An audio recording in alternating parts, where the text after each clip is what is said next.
What's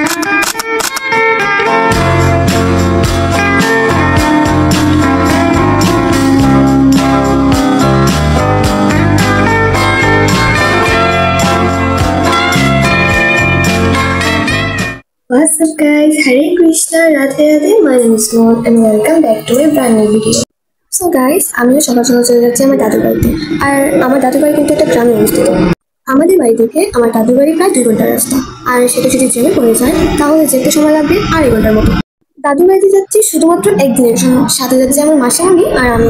so guys, দেখতে দেখতে খুব কাছে এসে পড়েছি দাদুর বাড়ি। এটা হচ্ছে আমার দাদুর বাড়ির ব্রিজ, এটা নতুন মেরামত করা হচ্ছে। তো গাইস, নেমে পড়েছি দাদুর বাড়ির রাস্তা। এখন হেঁটে হেঁটে অনেকখানি জায়গা যেতে হবে, তারপর দাদুর বাসা পাবো। এই রাস্তা দিয়ে আমরা আসছি, এখন তাড়াতাড়ি দাদুর বাড়ি বানিয়ে নেবো গাইস। ওয়াও, এই ছোট ছোট ফুলগুলো কিন্তু অনেক কিউট গাইস। আমি জানি না এই ফুলের নাম কি, কিন্তু অনেক কিউট। ওই যে আমার দাদু চলে আসছে আমাদের নিয়ে যেতে ওনার বাসায়। তো লেটস গো। আমি আর মাসিমণি চলে যাচ্ছি হাঁটি হাঁটি পাপা করে দাদুর বাসায়। গাইস, এতক্ষণ ধরে হাঁটাহাঁটি করতেছি কিন্তু রাস্তায় শেষ হইতেছে না। এটা দেখার পর আমার বাসার প্রতি অনেক মায়া হচ্ছে, মনে হচ্ছিল আমার বাসাটাই অনেক ভালো ছিল, এখানে কেন আসছি। আমি একটা জিনিস বুঝতে পারছি না, আমাদের এখানকার ডার্ক চকলেট গুলো দোকানে অনেক দাম দিয়ে বিক্রি হয়, এখানে যেখানে সেখানে পড়ে আছে, এটা কোনো কথা? হাঁটতে হাঁটতে আমরা একটা গাছের নিচে আসছি, হঠাৎ করে দেখি পিছন থেকে একটা গরু আসছে, আবার সেটা ছোট গরু। ওয়াও, কত কিউট গরুটা, আমার অনেক ভালো লাগছে, মনে হচ্ছে নিয়ে যাই ওরে। এখন বুঝলাম এই ছোট গরুটা ওই সামনের গরুটার দিকে যাচ্ছে, ওটা কিন্তু তার মা, তার মার কাছেও যাচ্ছে। আমরা অনেক ক্লান্ত গাইস, আমরা অনেকক্ষণ ধরে ওই গাছটা নিচে দাঁড়ায় আছি। গাইস দেখো, এত বড় মাঠের মধ্যে ওরা দুইজন বসে বসে কি করতেছে, নিশ্চয় তারা কালো জাদু করতেছে গাইস। হাই ছাগলের বাবা। এদিক দিয়ে হেঁটে যেতে হবে দাদুর বাসায়। মাঠের মধ্যে এত গরু, এত মানুষ নাই, গরু কার? এখন যদি কেউ চুরি করে নিয়ে যায়। এই মাঠের ভিউটা অনেক সুন্দর, বৃষ্টির দিনে পুরো মাঠ পানিতে ডুবে যায়, ওই পানিতে মাছও ধরা হয়। এই যে গাছটা দেখতে পাচ্ছ না, এটা কিন্তু যেই সেই গাছ না, এটা ভগবানের গাছ, এখানে মনস্কামনা পূর্ণ হয়। আর এই ঠাকুরটার নাম হচ্ছে ভৈরব ঠাকুর। এখানে একজন বাবা তার 3টে বাচ্চা কাচ্চাকে স্কুলে নিয়ে যাচ্ছেন তাদের পড়ানোর জন্য। এই ব্যাপারটা আমার কাছে খুব ভালো লাগছে। গাইস, আমরা অনেকক্ষণ ধরে এই ভগবানের গাছটার নিচে দাঁড়ায় আসছি, আর বাড়ি যেতে যেতে আরো অনেকক্ষণ টাইম লাগবে, অনেক দূরে। গরু গরু করতে করতে গরু আমার আছে, এখন চুরি করা লাগবে এগুলা।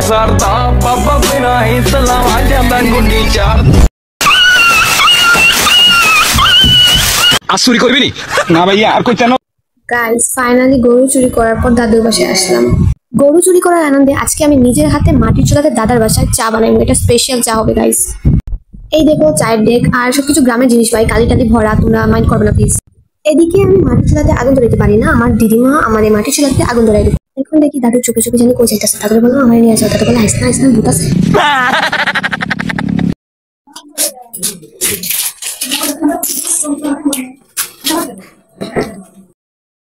এখন হচ্ছে চুলাতে আগুন দিবে, সো চলো আমরা দেখি চুলাতে কিভাবে আগুন দেয়, আমরা শিখে নেব, তারপর আমরা রান্না করব। দেখো গাইস, কেরোসিন দেওয়ার সাথে সাথে আগুনটা তাড়াতাড়ি ধরে ফেলছে। গাইস, আমার ফোনকে আমার দিদিমা বলতেছে যে কিটা করেছে, ডিব্ব বলে গিয়ে ডিব্ব বন্ধ করো ফটো। গাইস, মোবাইলকে ডিব্বা, এটা কোনো কথা? Oh my God! আমি একটু পরপর চায়ের ঢাকনাটা তুলতেছি আর দেখতেছি চা হয়েছে। এই নিয়ে মনে হয় আমি 9 থেকে 10 বার চায়ের ডাকটা তুলছি আর দেখছি চা হয়েছে। এটা একটা সাইকেলের মতো জানি, এই জন্য চুলার মধ্যে ফুদে। এদিকে আমার মেসি আমাকে ডাকতেছে, উনি নাকি পানি খাবে, তো ওনাকে পানি দিয়ে আসি। চলো উনি কে, মেসিটাকে দেখে আসি। সো গাইস, মেসির কাছে পানিটা দিয়ে দিলাম। এই যে এটা হচ্ছে আমার মেসি। গাইস, আমার দাদুর বাড়ির একটা পুরানো আমলের টিভি আছে, ওই টিভিটা নিয়ে আমার দাদুর বাড়ির সবাই কথা বলতেছে, এটা কিভাবে ঠিক করা যায়। ভাই, এটা নষ্ট হয়ে গেছে, এটা ঠিক হইব না তো। মেয়েকে আর বাবার অবস্থা পিছনে গিয়ে ঘুরানো শুরু করছে, আমি ঠিক হয়ে যাবে, ঠিক করে ফেলবো, ঠিক করে দেখায়।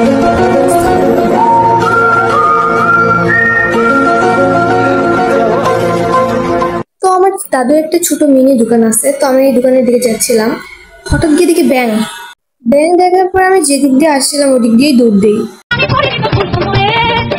আমি তাড়াতাড়ি রান্নাঘরে আসি, এসে দেখি আমার চা জাল হয়ে গেছে। গাইস, আমি এমন চা বানাইতেছি, এই চা বোধহয় ইতিহাসের পাতায় লেখা থাকবে, এত সময় ধরে আমি চা বানাইতেছি। নর্মাল একটা খাসির মাংস রান্না করতে এত সময় লাগে না, আমি একটা চা বানাইতে এত সময় লাগাইতেছি গাইস। তো চলো আমি এখন কিভাবে চার মধ্যে কি কি মশলা দিই সেটা তোমরা দেখে নাও, শিখে নাও, তারপর রান্না করে বাসায় খাবে, হসপিটালে ভর্তি হবে। তো চলো ফার্স্টে আমরা চায়ের দিকে তেল ছোট ছোট ডিম দিয়ে দেবো। এখন আমরা বেশি করে কালি জিরা দিয়ে দেবো যাতে চাটা হলুদ রঙের হয়ে যায়। গাইস তোমরা কি এটা জানো বা এটা চিনো? জানলে তোমরা কমেন্ট করে বলো যে এটা কি বা এটার নাম কি। চুলায় লাকড়ি দেওয়ার সাথে সাথে ময়লা দেওয়া শুরু করছি আমি। কয়লা স্ট্যান্ড ছিল, আমি সেটা দেখি নাই, আমি সেটা চুলার মধ্যে দিয়ে দিয়েছিলাম একটু। চুলার আগুন নিভে গেছে, তাই বড় একটা লাকড়ি লাগবে, সেটা আনতে যাচ্ছি। قاطعوا هؤلاء عيال الحرام الفتارين اللي بيحاربوا الاسلام بيحاربوا النبي. هؤلاء هذا الزاني ابن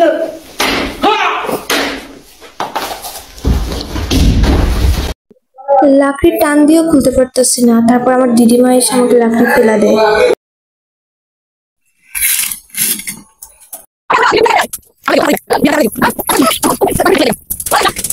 গাইস যেহেতু আমার দাদুর বাড়িতে দুইজন লোক, তাই এতগুলো জিনিস বার করার কোনো প্রয়োজন নেই, তাই আমি ক্লাসেই চাটা নিয়ে নিচ্ছি আমার জন্য। আর গাইস কালি টালি লাগানো থাকলে নট মাইন্ড, কারণ এটা হচ্ছে গ্রামের বাড়ি, স্বাভাবিক ধোয়ার জন্য কালি লাগতে পারে। গাইস দাদার দোকান থেকে জিনিস পাঠতেছি আর খাইতেছি। তো গাইস আমরা যেহেতু দুধ চা খাবো, তার জন্য আমরা কাপের মধ্যে সাদা বিষ দিয়ে দেবো। সো ফাইনালি গাইস আমাদের চা করা কমপ্লিট, এখন আমরা চা কাপে ঢেলে নেবো। গাইস দেখো আমি প্রথমবার এত বড় একটা বেরি দেখলাম। গাইস এখন আমরা চুলা থেকে লাকড়িগুলো বের করে নেবো, কারণ আমাদের আর কিছু রান্না করার নেই। আর শুধু শুধু লাকড়ি জ্বালানো কিন্তু যাবে না। কোথায় আসলাম গাইস, সবকিছু দেখি বড় বড়, বেরিও বড়, হাতাও বড়। দেখো চুলা থেকে হাতাটা বেরোই হইতেছে না। গাইস আমি আবারও ডেকটা চুলায় রেখে আমি দাদার মিনি দোকানে যাচ্ছি কিছু খাবার আনার জন্য। গাইস আমার দাদুর মিনি দোকানের খাবার দেখে আমার অবস্থা। আমার দাদুর ছোটখাটো একটা মিনি কিউট দোকান। আমার দাদুর মিনি কিউট দোকানটার মধ্যে সবকিছুই আছে যা এই গ্রামের লোকদের নিত্য প্রয়োজনীয় জিনিস। সো গাইস গরু চুরি করার আনন্দে 1 বছর আগে আমি যে চাটা জালে বসাইছিলাম, সবার কথা অমান্য করে 2 বছর পর সেই চাটা আজকে ঢেলে নিচ্ছি। গাইস চা খাওয়ার কথা ছিল 3 জনের, একজন লোক টপকায় গেছে, তো আমরা 2 জন অবশিষ্ট আছি, আমরা 2 জন চা খাবো। সো গাইস আমার কুখ্যাত চাটা আমার মেসিকে নিয়ে সার্ভ করে দিয়ে আসি। আমার মেসিকে আমি একটু যত্ন করে চা দিছি বলে আমার মেসি কান্না করে ফেলছে। ও মেসি কান্না করলো না আর। গাইস এখন আমার চাটা নিয়ে যাবো, দেখো গাইস আমার চাটা কেমন হয়েছে।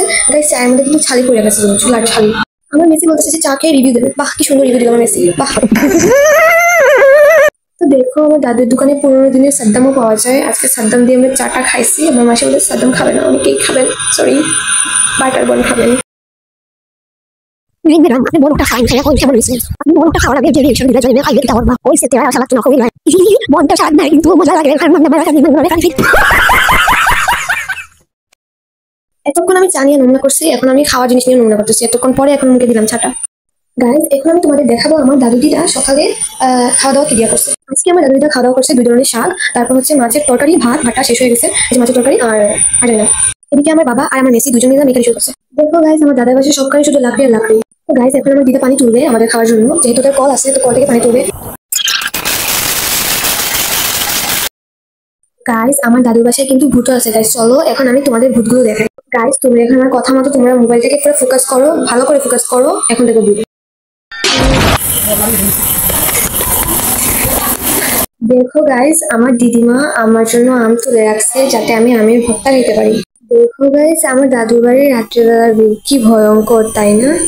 গাইজ দেখো এই কচু গাছটার মধ্যে একটা ভূত ফাঁসি লেগে মারা গেছিল, এটা মৃত কচু গাছ। গাইজ দেখো এটা হচ্ছে আমার দাদুর বাড়ির রাত্রেবেলার ভিউ, এটা হচ্ছে আমার দাদুর বাড়ির সামনের দিক, কি ভয়ঙ্কর, চারদিক পুরো অন্ধকার। গাইজ দেখো আমি হাঁটতে হাঁটতে একটা দিদার ঘরে যাই, দিদার মেয়েটা ঘর থেকে ভূতের মতো বের হয়েছে আর আমি অন্ধকারের মধ্যে ওরা দেখে ভয় পাই গেছি। এটা হচ্ছে ওই ভূত মেয়েটার বাড়ির গরু। এই যে গাইজ দেখো আমার দাদুর বাগানে ছোট ছোট টমেটো ধরছে, সবুজ রঙের, কি সুন্দর। গাইজ আমার দিদিমার ডায়াবেটিস বলে আমার দাদু দিদিমার জন্য রুটি বানাচ্ছে। আমি বলছি দাদুকে আমি বানাই, দাদু বলে যে তোর বানানো লাগবে না, আমি বানাবো। তো গাইজ এটা হচ্ছে আমাদের রুটি বানানোর তাওয়া। এদিকে আমি রুটি বানাইতেছি আর ওদিকে একটা মাকড়সা আর ফড়িং নাচানাচি করতেছে লাইটের কাছে। আমি একটা জিনিস বুঝলাম না, এতদিন কোনো পোকামাকড় ছিল না, আমি যখনই আসলাম এখানে সব পোকামাকড় কই থেকে জানি বার হইতেছে গাইজ। আর এইদিকে আমার দাদুর রুটি বলা কমপ্লিট আর ওইদিকে আমি রুটি ছেঁকা শুরু করছি গাইজ। একটা রুটি বাঁচতে না বাঁচতে আমার দাদু বলতেছে উঠ, তোর বাঁচা লাগবে না, আমি বাঁচতেছি। কেন জানি না, দাদু ভাবছে আমি মাটি চুলাতে পারবো না তাই এমন করতেছে। তা ঠিক, কারণ আমি মাটি চুলাতে আগুন কমাইতেও পারি না বাড়াইতেও পারি না, তাই রুটি পোড়া যাওয়ার সম্ভাবনা বেশি আছে।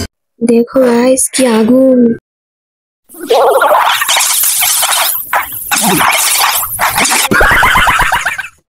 এটা হচ্ছে আমার দাদুর মিনি দোকানের টাকাগুলো। আমি আমার নিজেকেই রোস্ট করতেছি, আর কি বাকি রইল। গাইস আমার দাদুর বাড়ির মুরগিগুলো আমার হাত থেকে ছাড় পায় নাই। আমার দাদুর মুড়িগুলো কিন্তু ঘুমিয়ে গেছিল, আর আমি গিয়ে ওদের লাইট দিয়ে নাড়াচাড়া করে তুলে ফেলছি। এটা হচ্ছে আমার দাদুর মাছ ধরার জাল। এই জালটা দিয়ে মাঝে মধ্যে মাছ ধরে। গাইস, পরে যদি দাদুর বাড়িতে আবার যাওয়া হয় তাহলে মাছ ধরার ভিডিও করবো। সো গাইস, তোমাদের আমি এখন এমন একটা বাড়ি দেখাবো যে বাড়িতে ভূতের কারণে বর্তমানে কেউ থাকে না। তোমরা আমার দিদিমার হাতের দিকে ফোকাস করো আর ওই লাল দাগটার দিকে ফোকাস করো, তাইলে তোমরা ভূতের বাড়িটা ঠিক মতো দেখতে পারবে। এই সালাড আবার এবার যাক।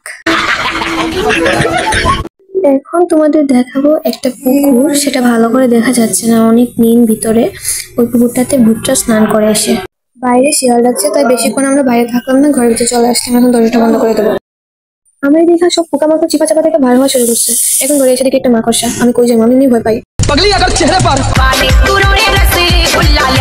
আজকে মনে হয় পোকাগুলো আর ভূতগুলো মিলে একসাথে পার্টি দিব, কারণ আমি যে ভয় পাইতেছি তাই। সো গাইস, আজকের ভিডিওটা এই পর্যন্ত। আশা করি তোমাদের ভিডিওটা একটু হলেও ভালো লাগবে। টাটা।